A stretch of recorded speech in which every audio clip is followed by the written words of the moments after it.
Cavalo mais tempo que o comum e só colocá-lo para frente. Olha só, chegamos ao capítulo número 9 do livro do Xenofonte. Se você está vendo esse vídeo no IGTV, passa para o lado que você vai encontrar os outros capítulos da série, ou clica aqui na seta azul, abre um link e você vai direto no YouTube, no meu canal no YouTube. Lá tem também os outros capítulos e muito mais material, tá bom? Esse capítulo está interessantíssimo porque o Xenofonte vai falar sobre o temperamento do cavalo. E também ele vai puxar a orelha daqueles que querem gastar o cavalo, contando para nós o que acontece com o cavalo que é gasto. Tá bom?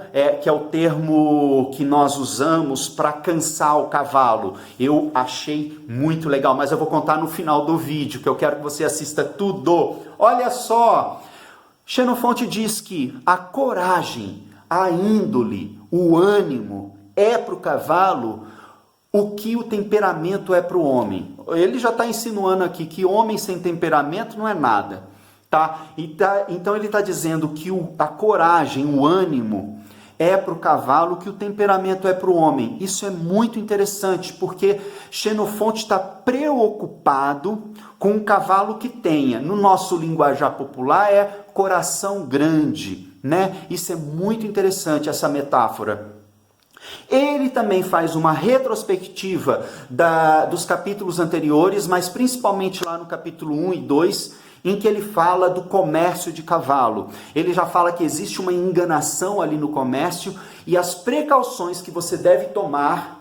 Ele diz, eu já citei aqui as precauções que você deve tomar para não ser enganado na hora de comprar um cavalo, que lá ele cita vários detalhezinhos sobre isso. A outra coisa que ele cita, que você também não deve montar o seu cavalo para estragar ele. Né? Não vai estragar o seu cavalo montando de uma maneira errada. Ele diz, eu já dei dicas nos capítulos anteriores para isso não acontecer. Muito legal Xenofonte nesse aspecto. Ele está preocupado com a equitação, está preocupado com o temperamento do cavalo e até com o comércio. A outra coisa que ele cita nesse capítulo sobre os cavalos que têm uma índole forte, sobre os cavalos que são para frente, ele gosta desses cavalos, mas ele diz, a última coisa que você quer ao montar um cavalo assim é exasperá-lo, é irritá-lo. A última coisa que você deve fazer com um cavalo com um temperamento forte é irritá-lo.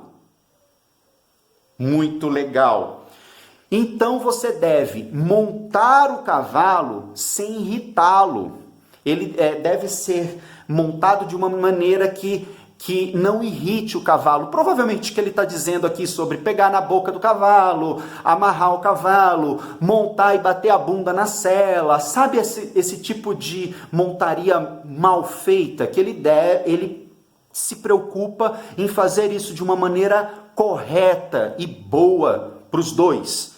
E ele diz ainda, você deve, após montar o cavaleiro deve sentar-se quieto mais do que o tempo comum, e então movê-lo para frente pelos sinais mais suaves possíveis. Ou seja, um cavalo desse não pode ser irritado do chão, nem ao ser montado, e ao ser montado o cavaleiro deve permanecer parado com o cavalo mais tempo que o comum e só colocá-lo para frente com sinais suaves. Pá! Grande Xenofonte, adoro. Depois ele diz que ao colocar esse cavalo em trabalho, né, ao trote, ao galope, ir aumentando a velocidade até ele alcançar uma velocidade que ele desconhecia.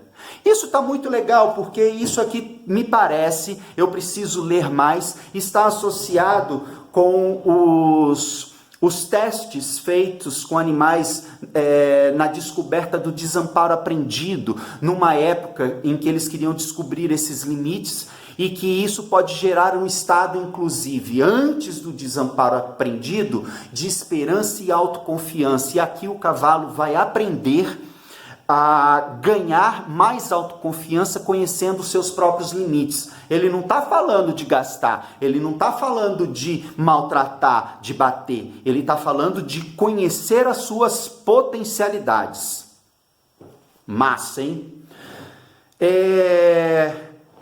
Aí ele vai falar de como acalmar esse cavalo, que esse cavalo deve percorrer longos trechos ao invés de voltas frequentes. Olha que legal, longos trechos e mais, sem pressa, com tempo, por muito tempo, sem pressa, longos trechos acalmam esses cavalos com esses tipos de comportamento, tá bom?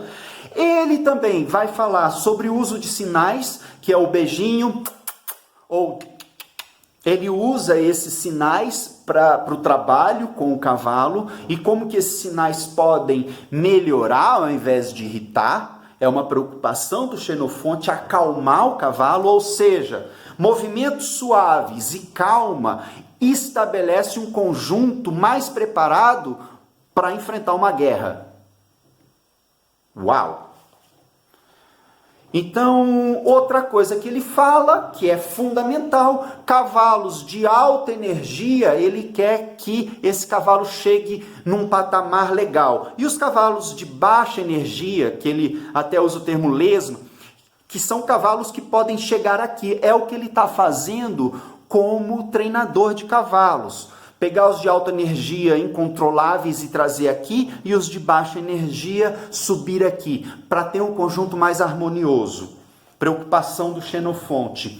E por fim, é o que eu queria terminar, que é o seguinte, retomando, ele fala caminhar longas distâncias, longos trechos, com tempo, sem pressa. Isso acalma o cavalo.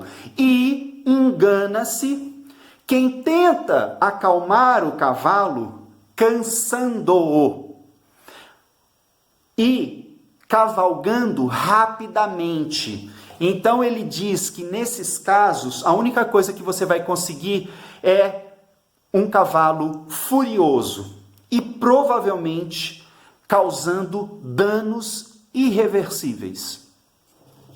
Ou seja, essa história de gastar o cavalo ou cansar o cavalo, fazer rapidinho, a única coisa que você vai conseguir, segundo o Xenofonte, e eu concordo com ele, é ganhar um cavalo mais furioso, mais bravo, mais arredio, tá bom? E provavelmente causar danos irreversíveis. Eu não acho nunca que danos comportamentais são irreversíveis, mas ele usa esse termo aqui.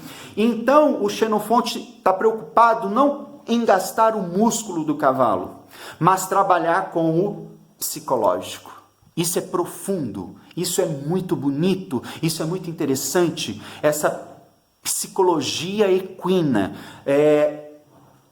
dentro de um parâmetro de bem-estar, num trabalho de contato e num trabalho com a natureza de uma maneira suave, leve e bem elaborada, no intuito de formar um conjunto que, no caso do Xenofonte, é para a guerra. Imagina o que nós podemos fazer com isso no hipismo.